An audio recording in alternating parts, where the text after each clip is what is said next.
Hello guys, in this video I am going to show you how to set the temperature scale in the Trip.com application.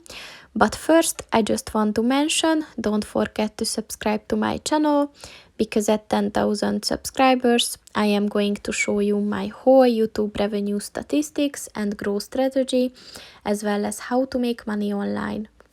Let's jump into it. First of all, open the application on your phone and then click on the account button at the bottom of the page on the right, and then click on the settings button at the top of the page on the right, and then click on the temperature scale button to change the unit, so you can set it to Celsius or Fahrenheit, whichever you prefer. And yeah, once you click on that, just set it to the one that you want to use. So that's pretty much it for this video, guys. See you in the next one. Goodbye.